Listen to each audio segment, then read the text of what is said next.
March 19, Morris Farm. On the morning of March 19, 1865, Waldo Daniels, the medical director of the Union 14th Corps, established his field hospital on the Reddick Morris Farm. A newspaper reporter described the Morris house as a plain log structure situated in the middle of a 50-acre cornfield. Since noon, Daniels and his surgeons had been hard at work performing amputations inside the house. Meanwhile, pale and bloody men lay under the blooming peach trees or against the outbuildings of the place, the reporter noted. When Confederate bullets began to strike the logs of the Morris house, Daniels ordered his hospital moved at once to the John Harper house, half a mile to the rear. The severely wounded were handled rather roughly, wrote a New York soldier, being pitched into the ambulances and army wagons most anyway. In the words of a Union surgeon, the wounded were then bounced and jostled back to Harper's farm amid a bedlam of oaths and snapping of whips and rattling of wheels. During the afternoon, General Henry W. Slocum, the Union commander at Bentonville, deployed units of the 20th Corps in a strong position on the Morris farm. The Union soldiers immediately began to dig earthworks. It is surprising to see the rapidity with which men will entrench themselves under fire, wrote an eyewitness. A few rails piled up in a twinkling, then dirt thrown down upon them with numberless tools, bayonets, frying pans, bits of board, bare hands, anything to move dirt, and it is not long before a protecting mound rises sufficient to cover men lying behind it. As the 20th Corps soldiers dug in, they beheld the men of Carlin's division coming out of the woods in the greatest confusion and disorder. It looked to me like a stampede, recalled Lieutenant Colonel Edward Solomon of the 82nd Illinois. A soldier in the 3rd Wisconsin saw men throwing away guns, knapsacks, and everything else, and all running like a flock of sheep. A wild-eyed officer dashed past the 4 cannon of Battery C, 1st Ohio, yelling, "Lee's whole army is after us. Run for your life, boys, run!" The Ohioans found the rout of Carlin's veteran troops a bit unsettling.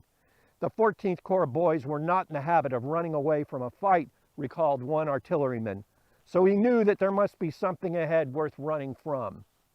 Meanwhile, the Confederates of General William B. Tolliver's division halted at the tree line bordering the edge of the Morris cornfield. The Georgia and South Carolina soldiers looked out across the field and saw the 4 12-pounder Napoleons of Battery C, 1st Ohio, supported by a strong line of Union infantry. They knew that bloody work lay before them. At the command, "Forward," Elliott's brigade, followed by Rhett's brigade in close support, entered the field raising the rebel yell. "Such fiendish yells never saluted my ears before," recalled Union chaplain L.W. Earl.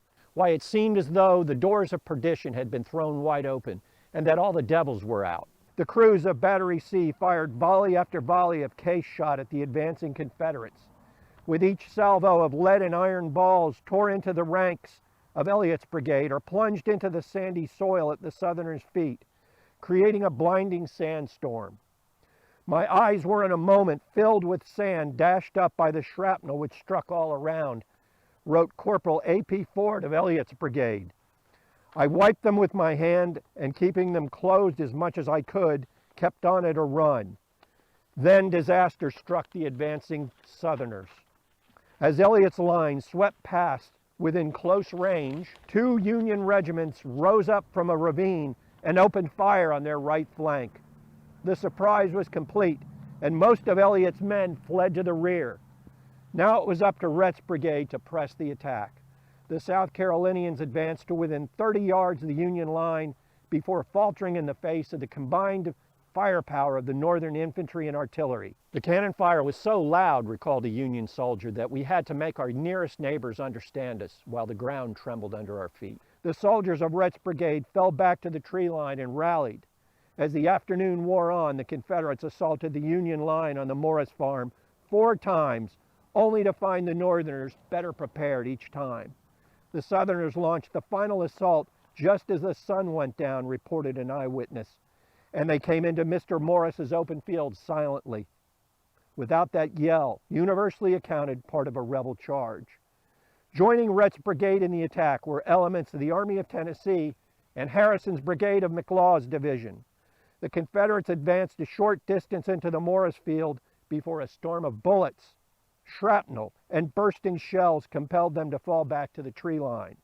The Union line on Morris's farm had held, and the March 19 fight at Bentonville ended in a draw.